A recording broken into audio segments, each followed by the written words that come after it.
आप देखेंगे इस मामले में माननीय मुख्यमंत्री को भी मैंने पत्र लिखा है। अभियंताओं और ठेकेदारों का जो गठजोड़ है इस कदर हावी है, सरकार के शीर्ष पर बैठे हुए लोग भी इस भ्रष्टाचार में शामिल हैं। कोई ऐसा विभाग नहीं जो भ्रष्टाचार के आतंक में न डूबा। उसी कड़ी में आज ग्रामीण कार्य विभाग के बारे में बताना चाहता हूँ, खुलासा करना चाहता हूँ कि जिसके जिम्मे बिहार में ग्रामीण सड़कों के निर्माण की जिम्मेदारी है और बिहार के भीतर चुनावी साल होने के नाते, चुनावी साल होने के चलते इस विभाग का जो बजट है वह 3 से 4 गुना बढ़ा दिया गया है।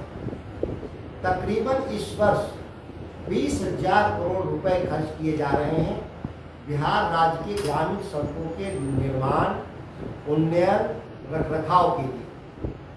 सबसे आश्चर्यजनक बात यह है कि यह 20,000 करोड़ रुपए की परियोजनाओं में जिस तरीके से भ्रष्टाचार को डिजाइन किया गया है संस्थागत रूप से 10,000 करोड़ से ज़्यादा रकम राजनेताओं, प्रधान सचिव दीपक सिंह, अभियंता प्रमुख भागवत राम सहित बिहार के निचले अधिकारियों ठेकेदारों द्वारा 10,000 करोड़ रुपए लूट लिए जाएंगे, जिसका मैं साक्ष्य के साथ इस बात को रखना चाहता हूँ कि किस तरीके से इन लोगों ने जो तैयार किया है लूट का तंत्र, उसको हम संक्षेप में बताना चाहते हैं।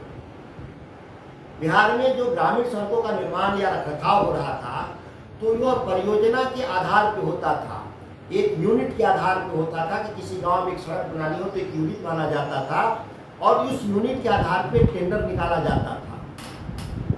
चूंकि जो छोटे ठेकेदार इस काम में न आ सकें, बड़े ठेकेदार आए, इसलिए वह सभी छोटे छोटे सड़कों को मर्ज करके उन परियोजनाओं की लागत को 20 से 25 करोड़ रुपया प्रति इकाई कर दिया गया, जिसके चलते जो छोटे ठेकेदार थे इस कंपटीशन से बाहर हो गए। दूसरी बात, जब 20 से 25 करोड़ की परियोजनाओं में टेंडर डालने की बारी आई, उसमें फर्जी अनुभव, एनुअल टर्नओवर जो उसका सबसे जरूरी तत्व है, एनुअल टर्नओवर फर्जी तरीके से संवेदकों के द्वारा, ठेकेदारों के द्वारा लगाया जा रहा है पूरे बिहार में। यह अभियंता प्रमुख, सहायक अभियंता, कनीय अभियंता, कार्यपालक अभियंता, मुख्य अभियंता सहित ये तमाम लोग इस सिस्टम में जो लगे हुए लोग हैं, उन लोगों के पास एक सिंडिकेट बना दिया है कि जो लोग कट मनी पहले दे देंगे सरकार के अधिकारियों को, उनके कागज फर्जी तरीके से भी पास कर दिए जाएंगे और जो लोग पैसा नहीं देगा, सही कागज रहते हुए भी उनको टेंडर से बाहर कर दिया जाएगा। ये इसलिए मैं कह रहा हूँ कि साक्ष्य है, केवल आरोप लगाने के लिए मैं आरोप नहीं लगा रहा हूँ। और इस मामले में एक उदाहरण के साथ मैं बताना चाहता हूँ कि VS कंस्ट्रक्शन सड़क निर्माण के लिए भभुआ में एक रोड के लिए एक ग्रुप ऑफ रोड के लिए उन्होंने डाला, जिनका एनुअल टर्नओवर मात्र 54 करोड़ और 54 लाख और 66 लाख रुपए था 2 साल में। 2021-22 में उनका 66 लाख और 54 लाख था, लेकिन उन्होंने टर्नओवर कितना दिखाया? 16 करोड़ और 55 करोड़। अब समझ में नहीं आया कि जिसकी क्षमता 54 लाख 66 लाख है, वह एक फर्जी सर्टिफिकेट के जरिए VS कंस्ट्रक्शन विभाग में कागज जमा करता है कि हम 55 करोड़ रुपए और 16 करोड़ रुपए का हम काम किए हैं, जबकि यह टर्नओवर का जांचने का एक ही तरीका है कि उन्होंने GST कितना भरा। GST का जो पोर्टल है वह पब्लिक डैशबोर्ड है, जिसमें कोई भी जाके देख सकता है कि कौन कंपनी कितना GST भर रही है। जब विभाग के पदाधिकारी, कार्यपालक अभियंता के सामने जब साक्ष्य था सरकार का, तो एक लिखित दस्तावेज जो फर्जी था उसके आधार पर उन्होंने टेंडर पास करने का काम किया। यह जब मेरे संज्ञान में जब आया, मैं एक उदाहरण दे रहा हूं, इस तरह के सैकड़ों उदाहरण है मेरे पास। मैंने इसकी जांच के लिए 9 अप्रैल को प्रधान सचिव दीपक सिंह को मैंने दिया कि इसकी जांच की जाए, ये फर्जीवाड़ा पूरे बिहार में हो रहा है। दीपक सिंह ने अभियंता प्रमुख भागवत राम को दिया। भागवत राम उसी कार्यपालक अभियंता के यहाँ जांच के लिए भेजा जो टेंडर किया था। जांच के बाद वही कार्यपालक अभियंता साक्ष्य सहित बताता है कि जो एनुअल टर्नओवर कंपनी के लिए दिया गया है, जिसको पहले वो सही कहा था, उसको कह रहा है कि गलत हुआ है। अपनी गलती स्वीकार कर लेता है कार्यपालक अभियंता, जांच में दोबारा जांच में। लेकिन अभियंता प्रमुख संतुष्ट नहीं होते उसके जांच से, क्योंकि वो पहले ही से तय था कि उस ठेकेदार को काम देना है। ये पहले ही ये लोग 5 से 10% योजनाओं में तय कर लिए हैं। जो जमा कर रहा है उनके लिए नियमों को कैसे तोड़ा जा रहा है। अभियंता प्रमुख ने दोबारा जांच का आदेश सुपरिटेंडिंग इंजीनियर को देता है। सुपरिटेंडिंग इंजीनियर को आदेश देता है इस आलोक में कि उसी सीओ जो फर्जी सर्टिफिकेट सीओ दिया है उसी से जांच कराया जाता है। तो कोई भी व्यक्ति जो फर्जी कागज बनाएगा, वह व्यक्ति कैसे कहेगा कि हम गलत बनाएंगे। तो वही चार्टर्ड अकाउंटेंट कहता है कि नहीं, कागज मेरा सही है और सरकार में जो कागज जमा है उसके बारे में मुझे कुछ नहीं कहना।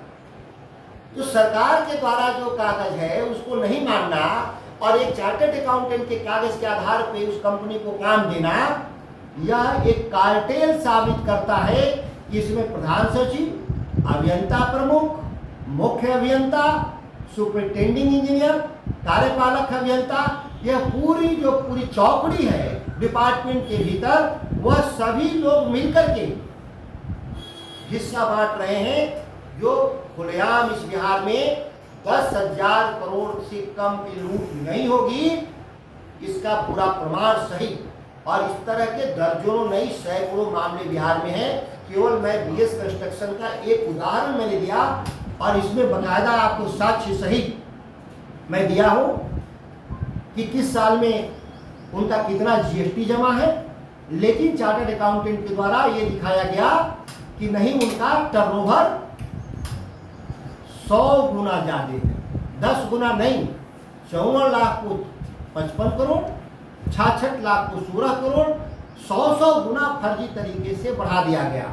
और उसके बारे जो कंपनी है उसके बारे में सच्चाई है कि कोई अनुभव नहीं, और उसको काम देने के लिए किस तरीके से संकल्पित है लोग, यह साक्ष्य के तौर पे आप देखेंगे। इस मामले में माननीय मुख्यमंत्री को भी मैंने पत्र लिखा। इसकी जांच जहां तक है ये समझ में नहीं आया। इस मामले में चार्टर्ड अकाउंटेंट के द्वारा जो सर्टिफिकेट दिया गया कि एनुअली कितना इनका है, जो ये फर्जी कागज है, इसी के आधार पे पता चला कि ये फर्जी सर्टिफिकेट दे रहा है चार्टर्ड अकाउंटेंट, जिसके आधार पर बिहार में टेंडर का अलॉट हो रहा है। फिर अभियंता प्रमुख,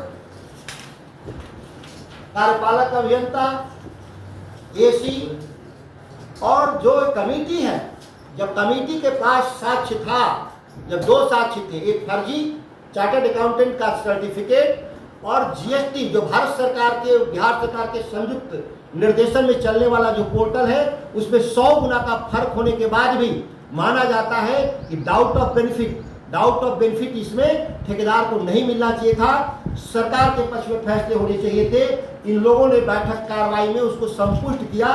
यह इतना बड़ा कार्टेल है जिसकी जांच निगरानी विभाग के द्वारा सरकार कराए, जिसको मैं पत्र भी लिख रहा हूँ। बिहार में लोकायुक्त को भी मैं पत्र लिख रहा हूँ। ये सारे कार्टेल की जांच करके बिहार में ग्रामीण सड़कों में जो निर्माण में जो भारी भ्रष्टाचार और लूट है वह आपको देखने को मिलेगा।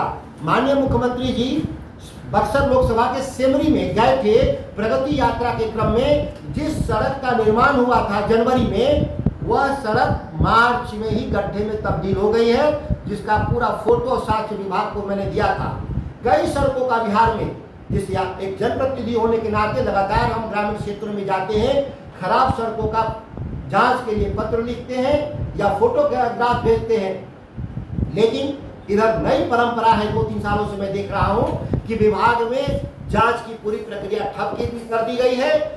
अभियंताओं और ठेकेदारों का जो गठजोड़ है इस कदर हावी है कि यह 20,000 करोड़ रुपए इसी बरसात में बह जाएंगे और बिहार के लोग गड्ढे वाली सड़क पर 7 साल तक मेंटेनेंस के अंदर कवर होती है। कहीं मेंटेनेंस 7 साल नहीं देखा जाता, बकायदा और ठेकेदार गड्ढे में ही चलाता है। कितना भी कंप्लेन करें, ऐसे सैकड़ों कंप्लेन के बाद भी बिहार सरकार कार्रवाई नहीं करती। इससे जाहिर है कि सरकार के शीर्ष पर बैठे हुए लोग भी इस भ्रष्टाचार में शामिल हैं, सम्मिलित हैं, जो जांच नहीं करते।